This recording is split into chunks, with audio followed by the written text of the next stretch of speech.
Rituál lásky neboli magie uzlů.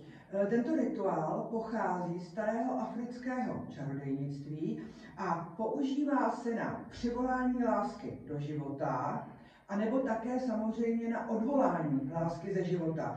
Protože někdo třeba po partnerovi stále touží, nemůže ho si do života přitáhnout, nebo stále nepřichází ten pravý nebo ta pravá, ale někdo z vás bohužel má i tu špatnou zkušenost, že je po rozchodu, nemůže se s tím vyrovnat, trápí se s tím, nebo naopak některý vlastně z partnerů, když jste se rozešli, tak to zase nechce přijmout on, tak vás stále obtěžuje, tak na to se dělá právě rituál na odvolání lásky. My samozřejmě začínáme s rituálem na přivolání lásky, si nejdříve řekneme, který je vhodný právě při přibývajícím měsíci. A nás čeká úplně k 17.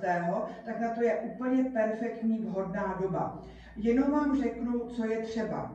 Je třeba na přivolání lásky, na rituál přivolání lásky je potřeba červená stužka, může být i červený provázek, a červená zapálená svíčka. Prosím vás, tu svíčku budete postupně nechávat dohořet, tak určitě si neberte takovouhle velikou, stačí třeba nějaká menší.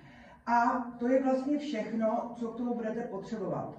Dělá se to tedy před přibývajícím, nebo při přibývajícím měsíci, nejlépe před úplňkem, ale prosím vás, ne v den úplňku. V den úplňku už to kouzlo není vhodné dělat. Vy vlastně ještě doporučuji jednu věc, když děláte rituál, pokuste se mít přiotevřené okno, vždycky je potřeba v té místnosti, kde jste mít klid, přiotevřené okno a být nejlépe v nějakém oblečení, které je vhodné, takové volné, ne abyste měli nějaký upítričko, nebo prostě se to nehodí. Zkrátka tak to je. Vy začínáte tento rituál v celkem jednoduše, vy si berete červenou stužku, a nejdříve odříkáte ve jménu bohyně Afrodity prosím. Můžete říct i ve jménu bohyně Venuše. Můžete říct i ve jménu bohyně Erzulie. Ale Erzulie je právě bohyně, je to duchovní bytost, která se používá právě při těch afrických rituálech. Ona je stejná, jako je naše Venuše nebo Afrodita, ale vyvolejte si, jak chcete, takže buď je to Erzulie,